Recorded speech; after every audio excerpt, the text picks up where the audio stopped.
사도 바울은 2차 전도 여행 중에 에베소에 들렸던 적이 있었습니다. 여러분이 기억하다시피 에베소 도시 안에서 어떤 일이 일어났습니까? 사도 바울이 회당에서 복음을 전할 때 이 회당에 있었던 에베소 유대인들이 사도 바울을 환대했습니다. 그리고 좀 더 머물러 있으면서 우리에게 말씀을 전해달라 부탁을 하게 되었지요. 그때 사도 바울이 이런 말을 하고 바로 에베소를 떠나게 됩니다. 하나님의 뜻이 있으면 내가 다시 돌아오게 될 것이다.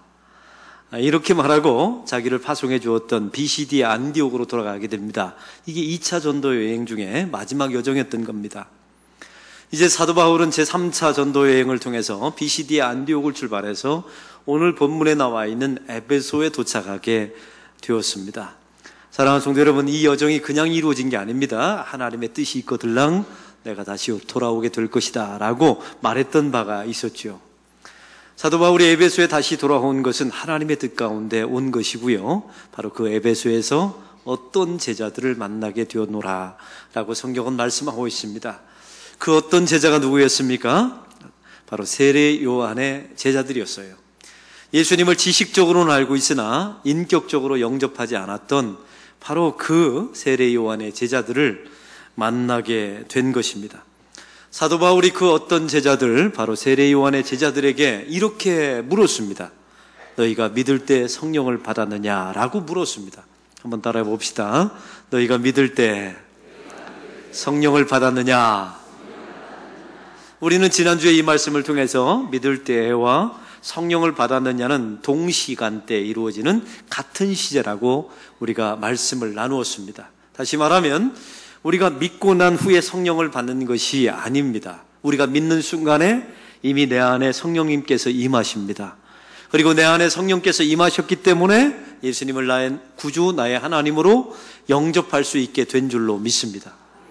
그래서 우리는 이 땅에 살아가면서 우리는 예수님을 나의 구주, 나의 하나님으로 영접했습니다 라고 말하는 사람은 이미 성령 받은 것입니다. 나는 성령 받았음을 여러분 의심치 마시기 바랍니다. 그리고 저와 여러분은 성령으로 이미 세례받았음을 여러분 잊지 마시기 바랍니다. 왜냐하면 내 안에 성령님이 계시지 않으면 예수님을 절대로 나의 구주, 나의 하나님으로 영접할 수가 없다는 사실이죠. 이게 지난주까지의 말씀이었습니다. 사랑하는 성도 여러분, 성령을 받는 것, 또 성령의 임재는 어떤 뜨거운 체험이나 어떤 환상을, 황홀경을 말하는 바는 아닙니다. 내가 예수님을 나의 구주, 나의 하나님으로 인격적으로 영접하는 것 자체가 성령이 임한 것이죠. 나의 뜨거움과 나의 황홀견과 나의 열심과는 별로 상관이 없습니다. 어떤 사람들은 말하기를 내가 요즘 열심히 있기 때문에 나는 성령 세례를 받았다라고 말하는데 그건 아닙니다. 그건 여러분의 감정일 뿐이에요. 성령 받았다라고 말하는 가장 강력한 증거는 여러분의 입술을 통해서 예수님을 구주라고 고백하는 것입니다. 할렐루야.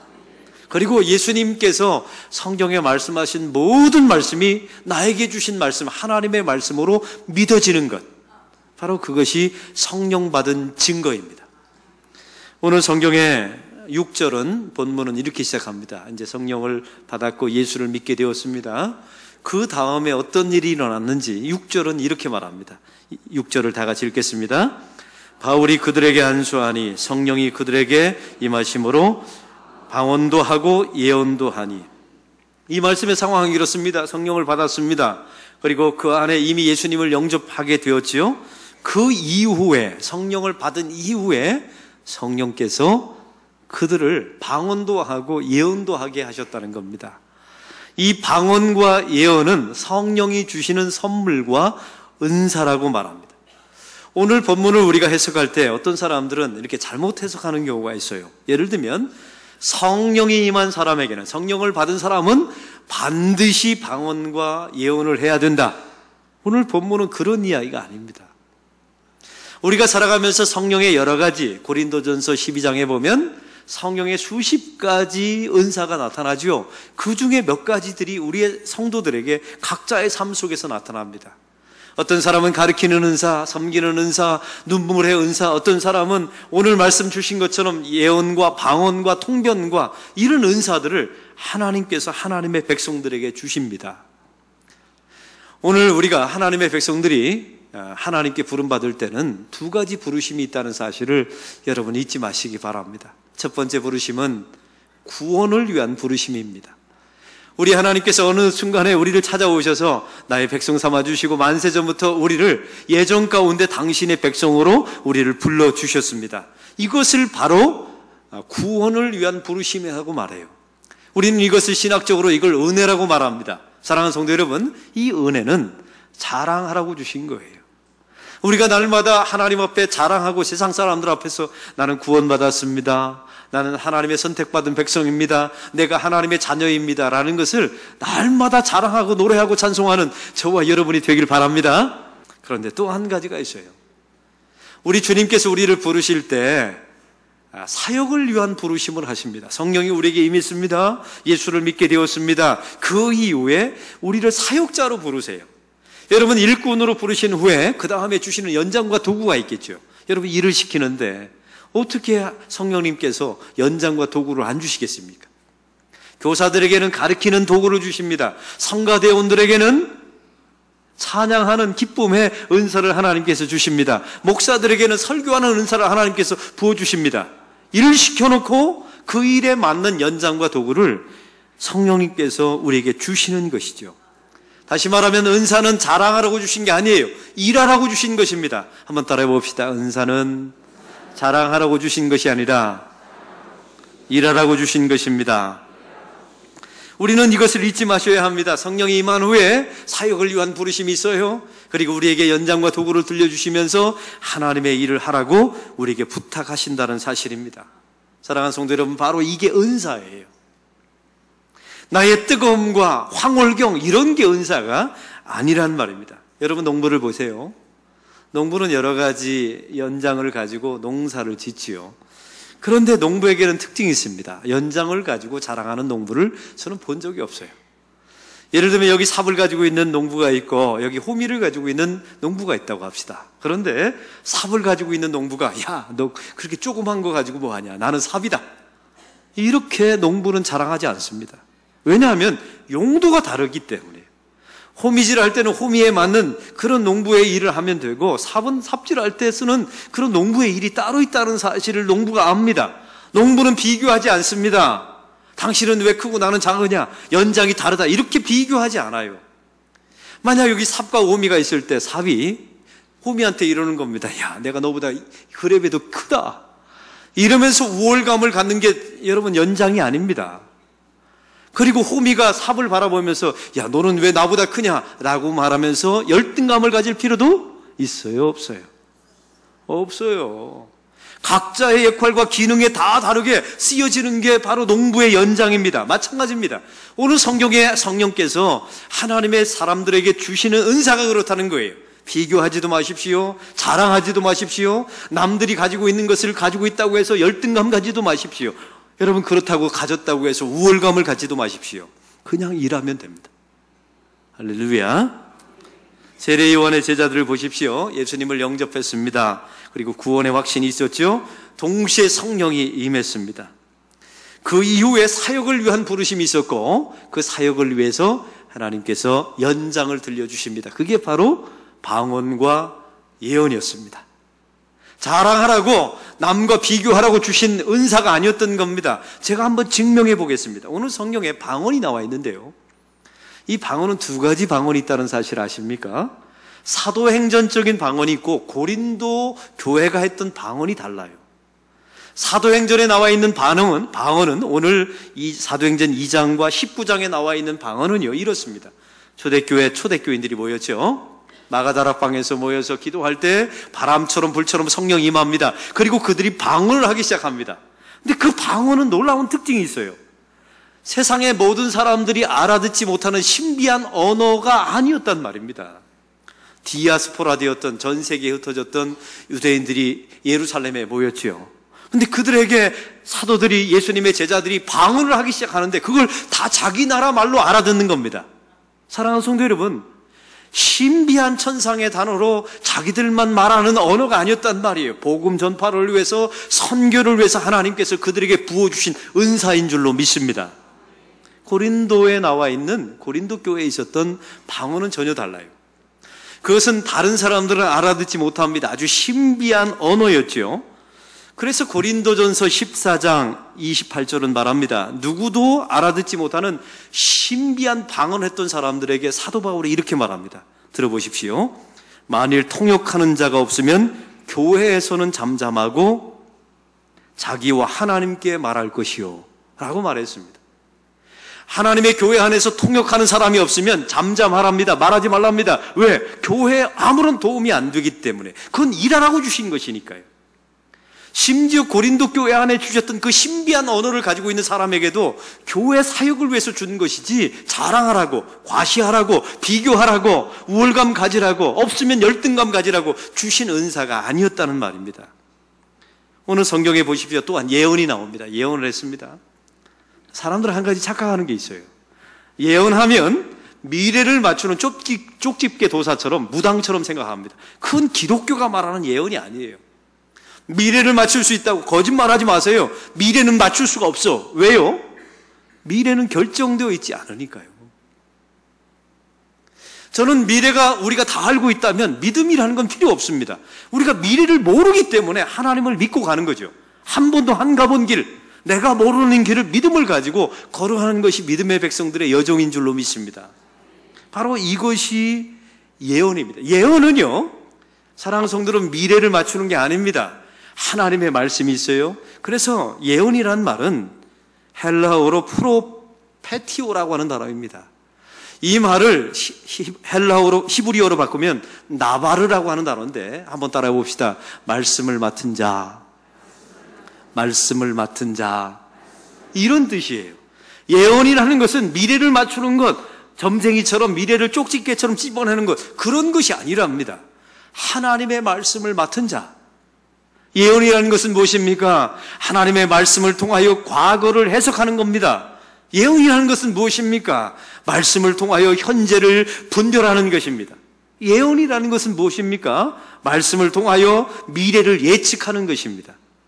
다시 말해볼까요? 저와 여러분이 매일 말씀을 묵상하고 큐티하고 그 말씀을 적용하잖아요. 그 사람이 예언자입니다. 우리가 말하는 성경의 예언자들을 보십시오. 다 말씀 사역자들이에요. 다시 말하면 이 초대교회 안에 예언했던 것은 미래를 맞추는 무당짓을 했다는 게 아닙니다. 말씀을 풀어서 적용하고 이 말씀을 해석하고 이 말씀을 통해서 우리 삶을 변화시키는 역사가 바로 초대교회 안에 일어났던 성령의 은사였던 것입니다. 일을 하고 주신 거예요. 자랑하지 않았습니다. 비교하지 않았어요. 그리고 우월감도 가지지 않았습니다. 바로 사역하라고 주신 것이 은사였던 것입니다. 에베소서 4장 11절 12절에 보면 성령께서 은사를 주시는 목적에 대해서 이렇게 말합니다. 한번 들어보십시오. 그가 어떤 사람은 사도로, 어떤 사람은 선지자로, 어떤 사람은 복음을 전하는 자로, 어떤 사람은 목사와 교사로 삼으셨으니 이는 성도를 온전하게 하며 봉사의 일을 하게 하며 그리스도의 몸을 세우려 하심이라. 할렐루야. 여기서 세 가지 은사를 주시는 목적을 말하고 있어요. 첫 번째는 성도를 온전하게 하는 것이랍니다. 여기서 말하는 성도는 나 이외에 다른 사람을 의미해요. 나 이외에 다른 사람을 세우고 온전하게 하는 일에 쓰여지기 위해서 성령을 주셨다는 거예요. 나를 자랑하라고, 나를 과시하라고 준 게 아니랍니다.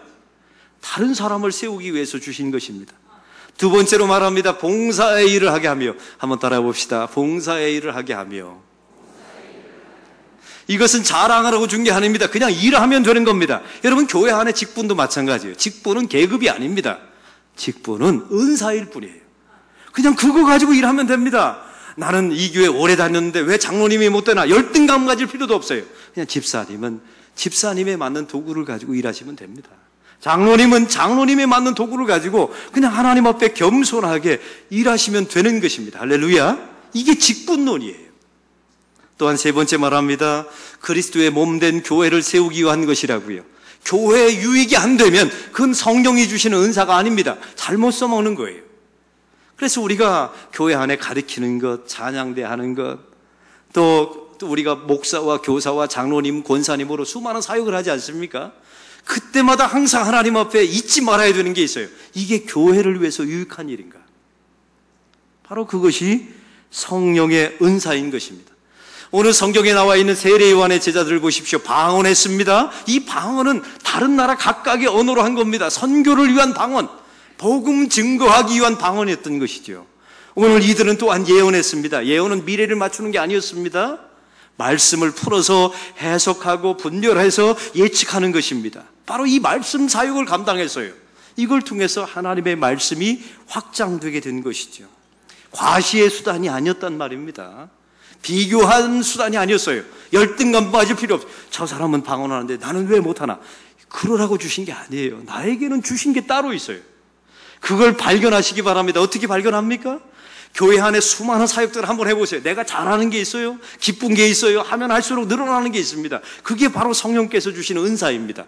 그리고 여러분이 일하면 일할수록 교회가 온전하게 세워져요. 그리고 성도들이 기뻐하고 바르게 세워집니다. 할렐루야. 이게 은사인 줄로 믿습니다. 사랑하는 성도 여러분, 그런데 한 가지요, 오늘 성경에 나와 있는 방언과 예언만 은사가 아닌 거예요. 저는 이 말씀에 한 가지 덧붙입니다. 우리가 가지고 있었던 상처와 아픔도 은사가 될 수 있다는 사실 아십니까? 제가 지난번 교회에서 함께 섬겼던 의사 선생님이 계세요. 이분은 우리나라에서 최고의 명의인데 어느 분야냐면 소아마비 계통의 가장 큰 명의세요. 얼마나 예수님을 잘 믿고 자기 의사를 통해서 복음을 전달하는지 몰라요. 근데 이분이 의사가 된 계기가 있어요. 소아마비의 최고의 대부가 된 이유가 있습니다. 자기 여동생이 태어났는데 소아마비로 태어난 거예요. 소아마비를 앓게 된 겁니다. 그때 조금만 의사를 먼저 만났더라면, 좋은 약과 좋은 치료를 받았더라면 아주 심각한 불구가 되지 않았더라는 겁니다. 바로 이 문제를 가지고 이 집사님이요, 의대에 들어가서 소아마비 계통의 최고의 권위자가 되었어요. 보십시오. 자기 가정의 아픔입니다. 그 아픔이 예수님을 만나는 순간에 이것이 은사가 되어서 세상을 섬기는, 성도를 섬기는 귀한 도구가 된 줄로 믿습니다. 사랑하는 성도 여러분, 고난과 실패도 은사라는 사실 아십니까? 제가 아는 여자 전도사님이 계세요. 이 여자 전도사님은 창녀 전문 전도하는 여자 전도사님이세요. 이분은 10년 동안 588에서, 청량리 588에서 몸을 파는 여자였습니다. 그런데 최일도 목사님의 전도를 받아서 예수를 믿게 되었어요. 이제 회심하고 창녀를 그만두게 된 거죠. 근데 이분이 갑자기 무슨 마음이 드냐면요, 창녀를 위해서 전도하고 싶다는 마음이 든 거예요. 참 놀라운 일은요, 이분의 이야기입니다. 자기가 청량리에서 쭉 가면 겨울에 밍크 옷을 입고 멋있게 걸어가는 여자가 있는데 아무리 겉으로 치장해도요, 자기 눈에는 창녀인지 아닌지가 보인답니다. 이 여자 전도사님이 전도하는 방법이 아주 독특해요. 가서 뒤통수를 딱 치면서, 야 이년아, 예수 믿어. 예수 안 믿으면 지옥 간다, 이런다는 거예요. 여러분, 본래 전도할 때 어떻게 해야 합니까? 예수 믿으세요 라고 말해야 되는데, 야 이년아, 예수 믿어, 안 그러면 지옥 가. 왜 그렇게 전도하냐고 물어봤더니요, 이분이 이런 말을 했어요. 창녀 세계에서 친절함은 거짓말입니다. 창녀 세계에서 친절하게 대하는 것은 거짓말이라는 거예요. 자기의 방식대로 전도합니다. 그 방식이 어디에서 나왔어요? 자기의 경험에서 나온 거예요. 보십시오. 이건 목사가 못 해내는 일이에요. 이게 이 아픔과 과거의 이 모든 상처가 하나님께서 함께 하시면 이게 은사로 사용된 줄로 믿습니다. 여러분, 저는 어렸을 때 시골교회에서 가난한 부모님 밑에서 자랐습니다. 그래서 가난도 무엇인 줄 알고 배고픔도 알아요. 저희 교회 안에는 이게 주일학교가 있었습니다. 그런데 제 친구 가운데 참 가슴 아픈 친구가 있어요. 믿음도 좋아요. 신앙도 참 좋은데 얘가 결국 목사가 되었거든요. 근데 집안에 이제 주일날 오면 헌금을 하는데 옛날에는 또 주머니를 돌렸어요. 주머니를 다 돌리는 겁니다. 그러면 이 아이가 드릴 것이 없는 거예요. 제가 알거든요. 그 집안이 얼마나 가난한지. 이 아이는 갑자기 주먹을 칩니다. 그리고 헌금 주머니에다 손을 집어넣다가 피고 그냥 나옵니다. 내는 것처럼 하는 거죠. 저는 그걸 보고요, 그 아이를 비난할 수가 없었어요. 그 가정의 형편을 아니까. 그 아이는 정말 진실한 아이였고 하나님께 드리고 싶은 아이였어요. 근데 아마 그 아이가 손을 주먹을 집어넣으면서 이렇게 말했을 겁니다. 하나님, 지금은 빈 주먹이지만 언젠가 하나님 저에게 물질의 은사를 주시면 이걸 가지고 섬기겠습니다. 분명히 그랬을 거예요. 저는 그런 아이였어요. 그런 믿음의 아이였어요.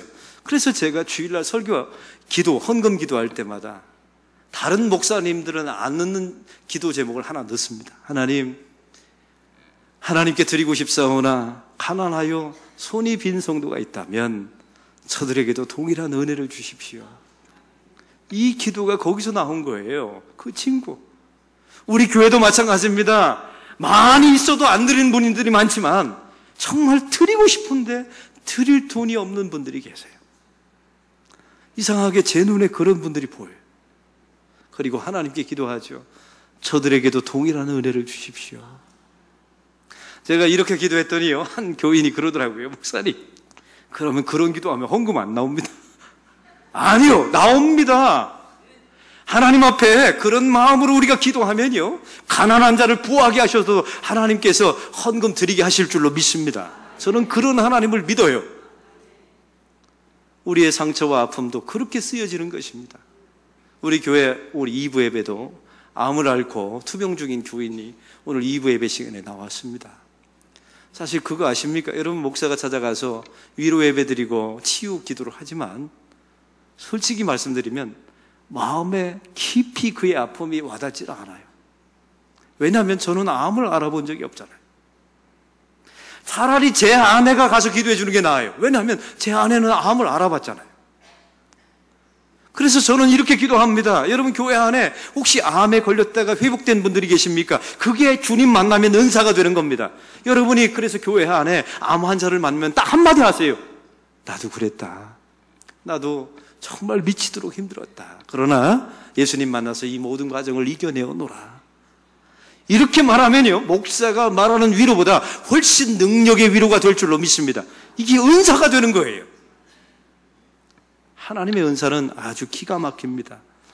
세상에 수많은 은사가 있습니다. 고린도전서 12장에 보면 수십 가지의 은사를 성경이 말씀하고 있죠. 그리고 그 고린도전서 13장에 보면 이제 사랑에 대해서 13장 전체를 말합니다. 그리고 14장에 보면 방언과 예언 은사가 나와 있습니다. 그런데 여기서 중요한 게 있습니다. 고린도전서 13장 전체를 사랑으로 말한 이유가 있어요.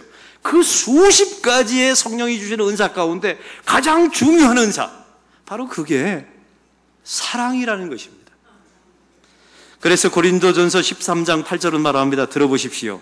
사랑은 언제까지나 떨어지지 아니하되 예언도 패하고 방언도 그치고 지식은 패하리라. 그리고 13절은 말합니다. 그런즉 믿음, 소망, 사랑 이 세 가지는 항상 있을진데 그 중에 제일은 사랑이라.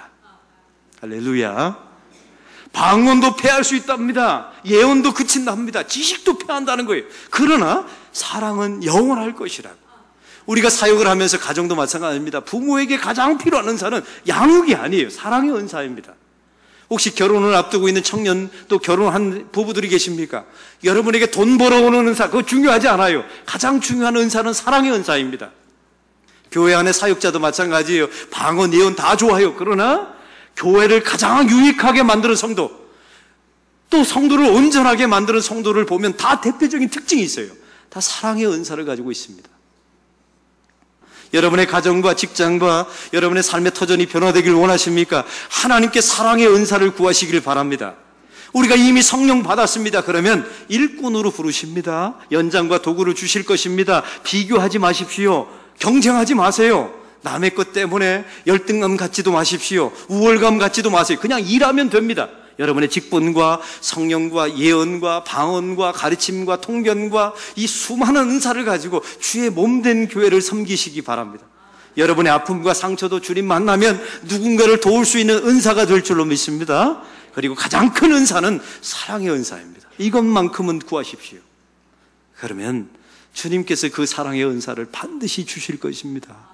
그때 변화될 것 같지 않았던 막달라 마리아가 변화되는 역사, 여러분의 삶 가운데 절대로 일어날 것 같지 않았던 하나님의 열매가 나타나게 될 것입니다.